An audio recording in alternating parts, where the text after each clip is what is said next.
distance between the sun and the earth is encoded in Hanuman Chalisa. And this piece of info is widely circulated in internet, and there is a good possibility that you might have come across this. And just in case if you did not, Juga Sahasra Yojana Parabhanu Lilyo Tahi Madhura Falajanu. These lines from Hanuman Chalisa is claimed to be cryptically representing the distance between sun and earth, written by Goswami Tulsidas ji as part of Hanuman Chalisa. Is this truth or hoax? Let's try to understand that. So let us try to understand these lines as claimed on the internet. Juga Sahasra Yojana Parabhanu Lilyo Tahi Madhura Falajanu. Now if you break it down, the first word Juga, or interchangeably written as Yuga, is equal to 43,20,000 years, which is equal to 12,000 divine years. So that's the first word. Yuga is equal to 12,000. And the second word is Sahasra. Clearly all of us know that Sahasra means 1,000. And then the third word is Yojana, which is a very common ancient unit of measure of distance in Bharat, which in today's terms equal to 12 to 13 kilometers. So Juga Sahasra Yojana Parabhanu means Juga Sahasra Yojana, 12,000 multiplied by 1,000 multiplied by 12.5 to 13. And that gives us a value of 153.6 million kilometers, which is reasonably close to the real value of distance between Earth and Sun. And that's how the distance between Earth and Sun is encoded in Hanuman Chalisa by Goswami Tulsidas ji. This is the claim. This is a bit of a problem. Let's try to deal with this. The very first word of these lines, Yuga, let's try and understand this word little better, because this is the trap. Look, Yuga is a very common word. We use this for Kali Yuga, Treta Yuga, Dwapara Yuga as a unit of measure of time, which represents a period back in history. I consciously use the word history and not mythology, because here we are not going into the aspect of the Puranas or the gods and all that stuff. Here we are just discussing time division as per ancient Bharat and even today. So this is just about time division. So the highest unit of time is taken as 1 day of Brahmadeva. And 1 day in the life of Brahmadeva is divided into 14 equal parts called as Manvantaras. Swayambhu Manvantara, Sarvochisha Manvantara, Daksha Manvantara, so on and so forth. And we are currently in Vaivasvata Manvantara. And each Manvantara is further divided into 71 Mahayugas, grouped into 4 called as Mahayuga. And each Mahayuga has one Satya Yuga, which is 1.7 million years, one Treta Yuga, which is approximately 1.3 million years, and one Dwapara Yuga, which is equal to 864,000 years, and one Kali Yuga, which is equal to 432,000 years. So why I'm breaking this down is, to begin with, Yuga is not a constant unit of measure of time. If you ask me how many years make a Yuga, my immediate question is which Yuga you're referring to, because the values change for Satya, Treta, Dwapara and Kali Yugas. And even more important thing is, coming back to the context of Hanuman Chalisa, Yuga is a unit of measure of time. How can it be used to measure or represent the distance between sun and earth? There itself the claim falls flat.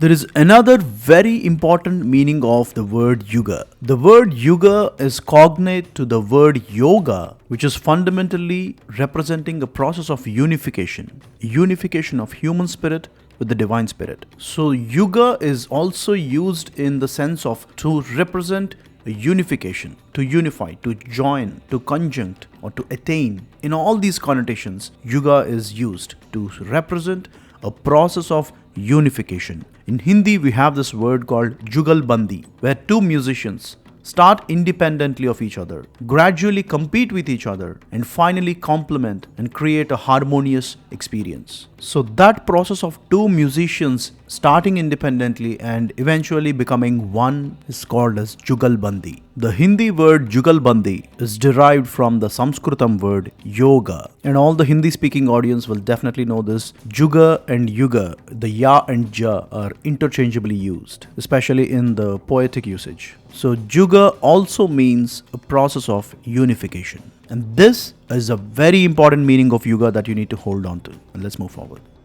Now let us turn away for a minute from Hanuman Chalisa towards Sri Ramacharitamanus, written by Sri Goswami Tulsidas ji. Ramacharitamanus is the magnum opus of Tulsidas ji, inspired from Sri Valmiki Maharshi's Sri Ramayanam. And Ramacharitamanus is written in Awadhi, and so is Hanuman Chalisa as well. But if we search for the word Yuga in Ramacharitamanus, there are around 62 to 63 instances in the whole of the Ramacharitamanus where Tulsidas ji used this word Juga. You might wonder why I'm harping on this word, because this word quite literally is the trap. So let's go through in what context and with what meaning Tulsidas ji used the word Juga. Here if you see the 111th Doha from Balakanda, Sri Ramacharitamanus, the translation is, Shiva came out of his deep state of yoga and started narrating the story of Sri Rama. When he used the word Juga, he used it to represent meditation or yoga. And as we all know, yoga, a process of unification of human spirit with divine spirit,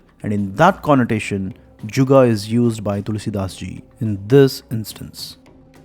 Another instance of the usage of the word Juga by Tulsidas ji is in the 19th Doha of Balakanda, where the translation is, if the devotees of Sri Rama are like crops, then Sri Rama Namam, the two words, is like the rain that falls in the duo of Shravana and Bhadrapada Masam. So here he used the word Juga to represent two things coming together, or rather a duo for that matter, Shravana Masam and Bhadrapada Masam. So again, in the sense of a process of unification or a continuum of two continuous months of rainfall.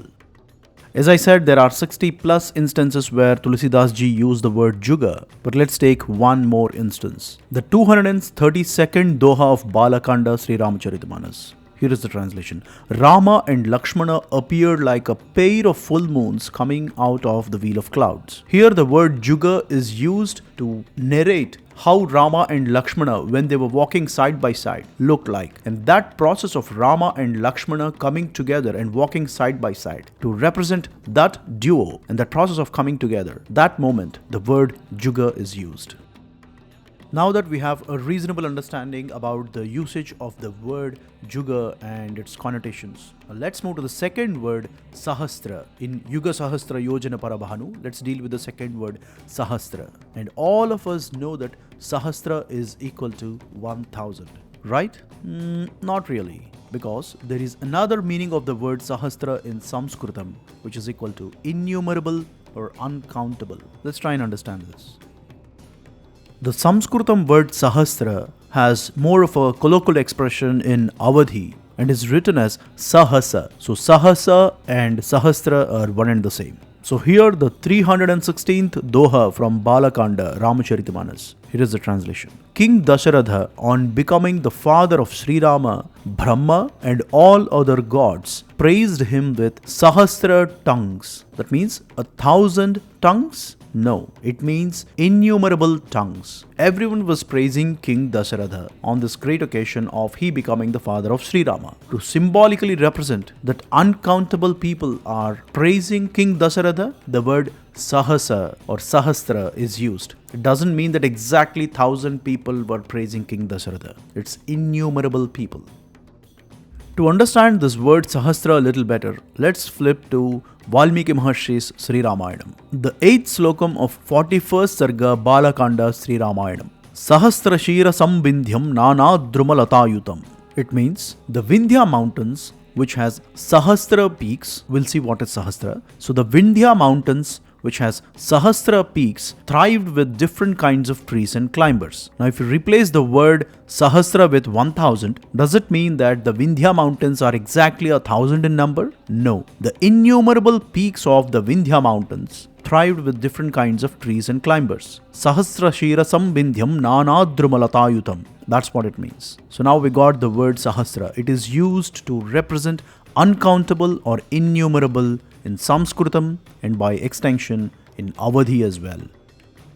So finally getting back to the crux of the problem, Juga Sahasra Yojana Parabhanu Lilyo Tahi Madhura Falajanu. Here is a word by word correct translation of this Doha. Juga means move towards that union of Hanuma and Surya. That's what Juga represents. And the second word Sahasra is innumerable, Yojana is yojanas, Para is outward or forward, Lilyo is with ease, Tahi means you, Madhura is sweet, Phala is fruit, Janu is thought of. Now let's try to read this continuously.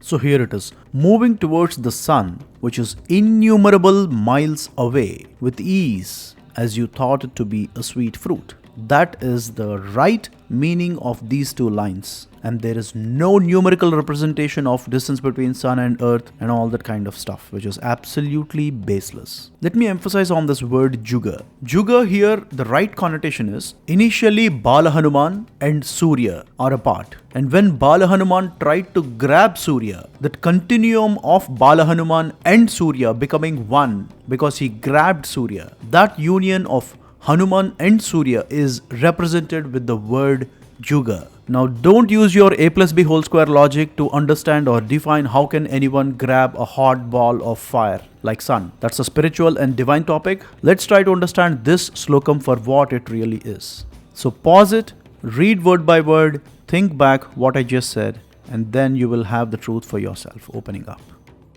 Now let us do this one last time with strong conviction, basing ourselves on the Gita Press Hanuman Chalisa translation, which is the most authentic for Hanuman Chalisa and by extension to Ramcharitamanas and Bhagavad Gita. Gita Press is really the go-to source for these three subjects. And as per Gita Press translation, the sun is located at a distance of thousands and thousands of miles, yet you swallowed him, taking it to be a sweet fruit. It is very clear here with the Gita Press translation, the distance between earth and sun is just arbitrarily said as thousands and thousands of miles, which is exactly the right translation and the intent written by Goswami Tulsidas ji, and there is no numerical representation in this doha at all. So what you are seeing on the internet is totally fake, baseless, and a hoax.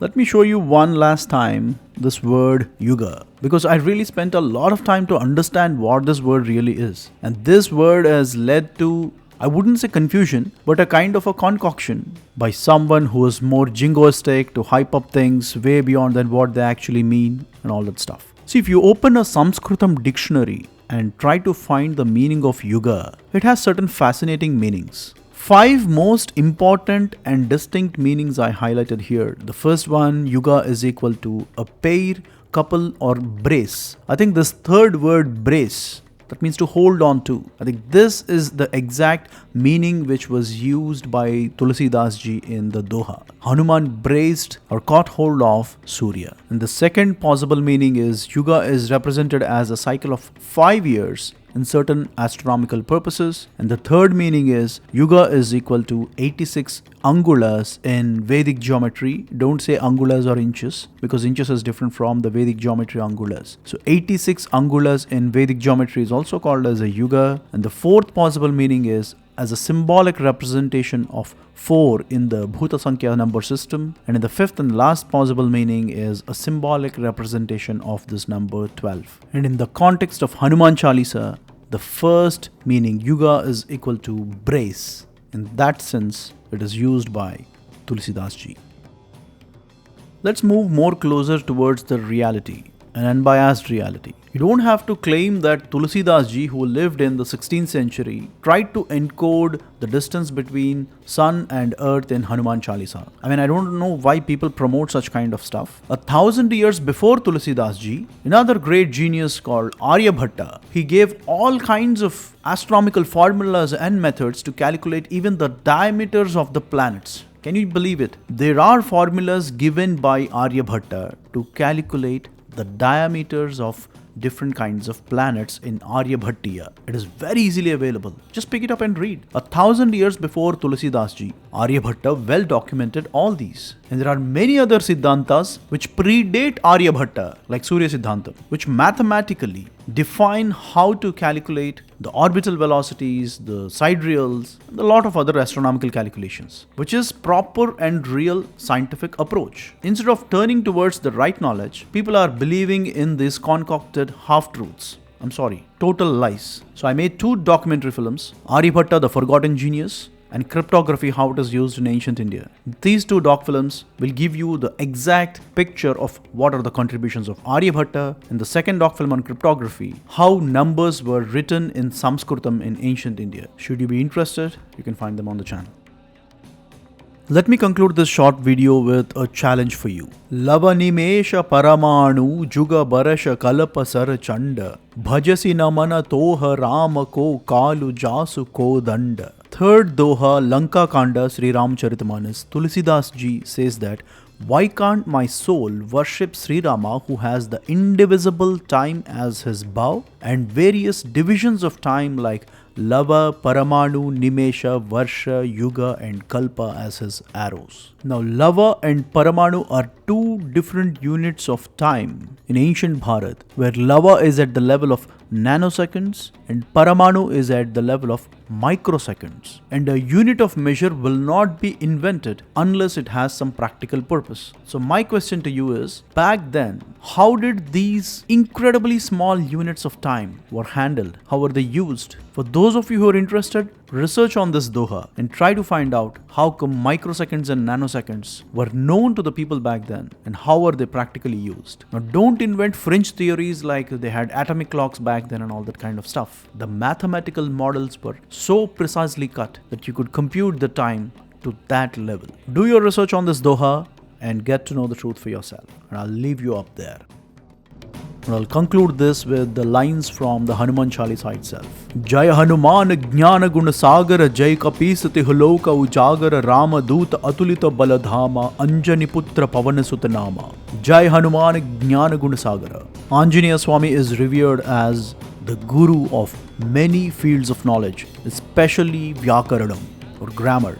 Wish and pray that he always guides us and he always guides Project Shivoham in the right path of knowledge. And we don't have to make Sri Ramayanam look great by believing in these baseless posts of the distance between sun and earth in Hanuman Chalisa. Sri Ramayanam is great, and that is the reason it survived through thousands of years and has been sacrosanct for billions of people.